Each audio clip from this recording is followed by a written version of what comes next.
Pitama and Ashwatthama Mm-hmm. itself. If we see Bhishma Mm-hmm. Pitama, he always thought that, okay, this is right and this is wrong. He always thought that right and wrong are predetermined things. He never thought that right and wrong are situational. For instance, for him, the righteousness was to safeguard his dynasty. No matter Mm-hmm. whoever is running the dynasty, it was his duty to safeguard his dynasty. He thought it was right decision.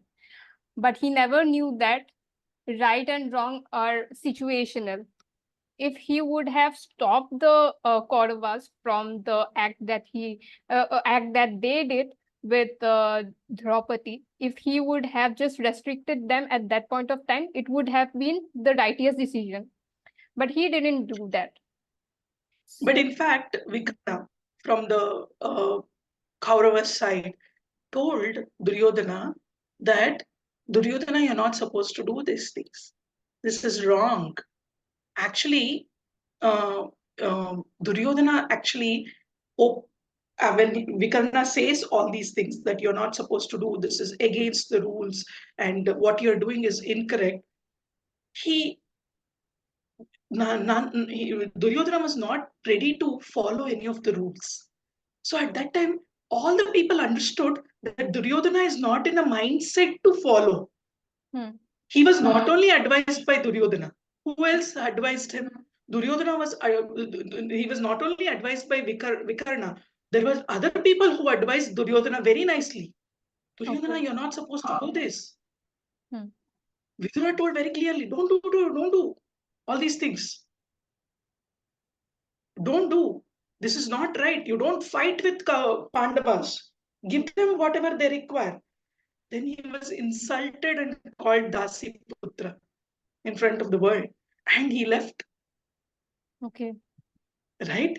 So, lot of people tried. But when Duryodhana was not ready to agree to these things, then Bhishma Pitamaha, it's not that he did not know the situational things, he knew the situation.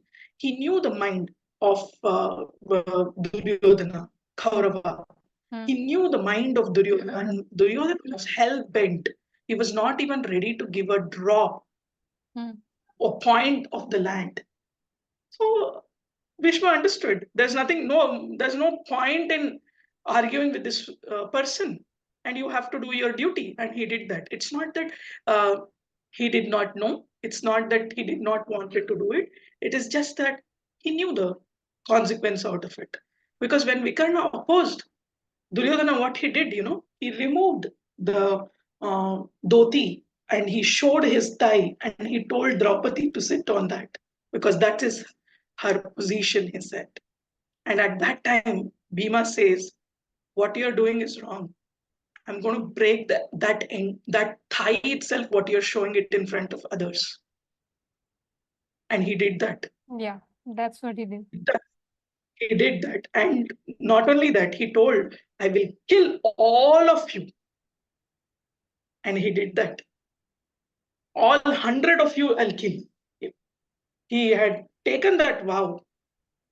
So Bhishma Pitamaha knew.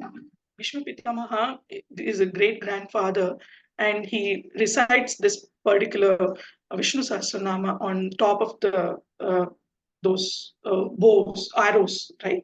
Hmm, Arrows and sees Krishna face to face. And you don't get the opportunity to see Krishna face to face by leaving your body. And Bhishma Pitamahan knew actually what Duryodhana is and what he's doing wrong. And there are series of episodes which has happened. And I will narrate one more story to you. Once during the war itself, Ashwatthama releases Narayan Astra. At that time, what happens? Everybody will be standing and fighting, and Krishna will say, "Oh, this is my astra that Ashwatthama has released. Everybody bow down. Whoever is bowing down in front of that astra will not be killed." So everybody bows down, and Bhima says, "No, no, no. You might be covered. I'm not covered of any astra, vastra, and all. I am going to fight with Ashwatthama." Then Krishna comes and then he says, "Juk, तुम्हें झुकना ही पड़ेगा अभी ये नारायण अस्त्र है किसी को कोई और अस्त्र नहीं है This is not some other astra. This is Narayanastra. So Mahabharata teaches, Krishna teaches there when to stand up and fight, when to bend down and surrender. It is not a surrender. It is for you to safeguard your life. And because Narayanastra is his astra, he knows the power of Narayanastra. So he says you have to bend down. So they know. It is not that they don't know. They know, they are very much in consciousness. But the decisions that they have made have got the consequences. And that is the reason the kind of death they accept is okay, we understand where the problem is. Do you think Dronacharya would not know? Yeah. He would know. Everybody on the Kaurava's side, do you think they will not know? They will know, but they know Duryodhana also.